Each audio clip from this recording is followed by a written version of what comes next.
problema com Pix, né? Hoje, esse é um dos assuntos do nosso quadro Explicando Direito.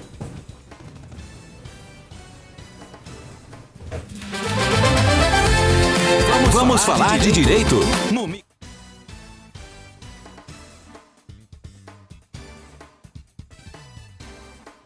Nosso quadro Explicando Direito, falando hoje sobre a questão bancária, sobre a questão do Pix, e quem nos dá sempre um suporte, né, com orientação técnica é o escritório de advocacia Nunes e Gomes.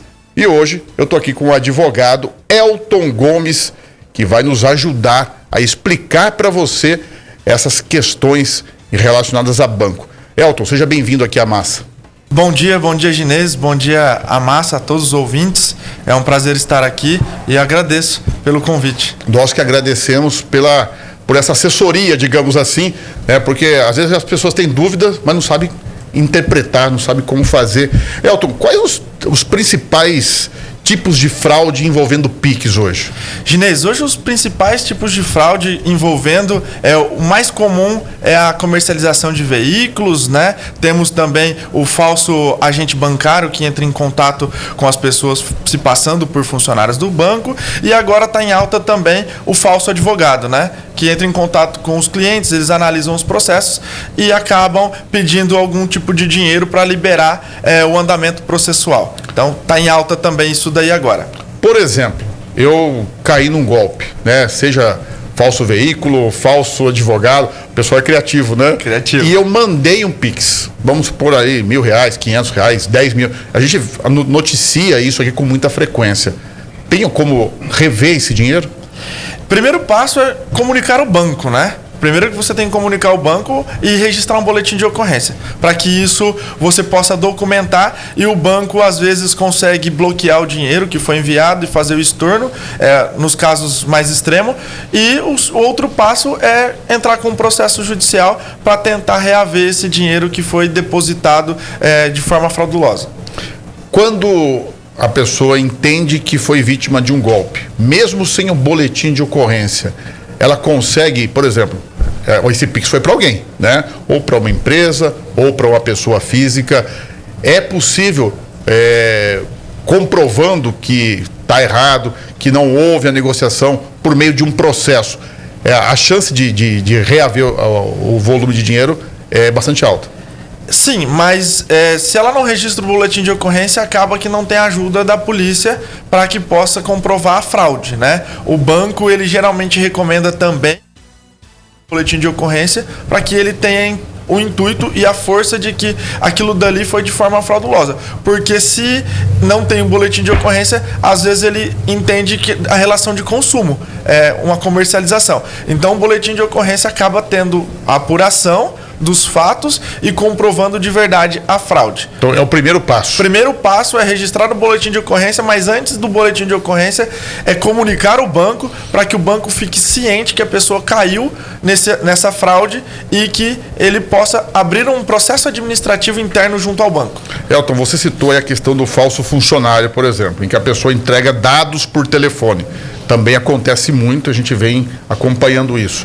O banco, de certa forma, pode ser responsabilizado? Se eu entreguei, eu pensei que era do banco, mas não era. Enfim, o que acontece nesses casos? Ginês, os entendimentos hoje dos tribunais de justiça é que se a pessoa ela passou os dados àquela pessoa que está ali conversando com ela, ela forneceu os dados, então ela facilitou a fraude. Então, alguns entendimentos de alguns juízes que ela não tem o direito de reaver. Só que já tem alguns entendimentos de que o banco, na relação de consumo, ele tem que fazer alguns mecanismos para travar isso daí. Por quê? O cliente do banco, ele precisa saber quem de verdade é o funcionário do banco ou não. Porque a pessoa liga se passando por funcionário e às vezes aquela pessoa que está ali na relação acaba passando. Então já tem mudado os entendimentos, né? Alguns juízes já têm concedido a responsabilidade ao banco, uma vez que eles têm a responsabilidade também de fazer alguns mecanismos de segurança. Talvez criar algum canal exclusivo, um canal oficial para que entre em contato com o cliente, né? Porque depois que foi, não é difícil, né? Tem que correr atrás do prejuízo. Isso. Geralmente, eu vou dar o exemplo do fraude dos advogados. Eles criam um número novo, eles nunca utilizam o telefone da própria advocacia. Então, a gente sempre recomenda. Tá na dúvida, não é aquele telefone que ele sempre faz contato com o escritório de advocacia, entre em contato para verificar se de fato é verdade, porque ninguém cria um número novo a momento para mandar uma mensagem. Então, sempre tenha o zelo e o cuidado de verificar se aquele contato é de verdade o oficial, e também a gente sempre recomenda que a pessoa nunca passe os dados por telefone, por WhatsApp ou por e-mail, porque isso é uma segurança que a gente gera para não gerar o Pix, porque o Pix veio para facilitar a transação comercial. O comércio tem utilizado muito, porque é muito fácil, tem diminuído muito a utilização do cartão de débito, de crédito, mas tem caído, muita gente tem tido prejuízo nessa situação de fraude. Ainda por telefone, seja por ligação ou na hora de digitar, por exemplo, a chave de Pix. Alguma recomendação nessa área? Alguma dica? A gente sempre recomenda que as pessoas, em vez de copiar e colar, que ela faça a digitação ali no banco. Por quê? Porque às vezes pode ter um QR Code fraudulento ali, que está no QR Code direcionando para uma outra conta, ou a chave Pix é um número de diferente só e acaba caindo na conta de outra pessoa na hora de copiar e colar. Então, assim, sempre digita e sempre confirma o nome da pessoa que você está digitando, se é verdadeiramente aquela pessoa que você quer fazer o depósito. A gente acostumou tanto com o Pix que às vezes a gente copia ou cola ou digita, envia o valor e nem confere para quem está mandando, né? Então vamos checar, é o João, é a empresa X, é a Maria. É importante, às vezes na correria, né? E depois que vai...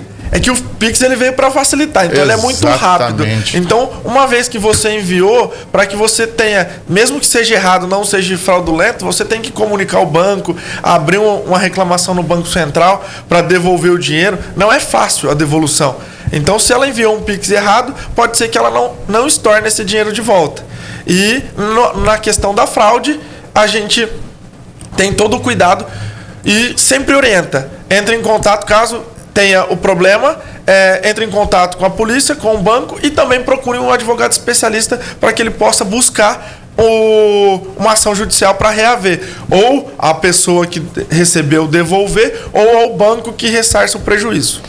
Esse foi mais um quadro Explicando Direito. Eu quero agradecer aqui ao advogado Elton Gomes, que é do escritório Nunes e Gomes, que sempre nos auxilia aqui a levar informação precisa, correta, para você, ouvinte massa. Elton, obrigado.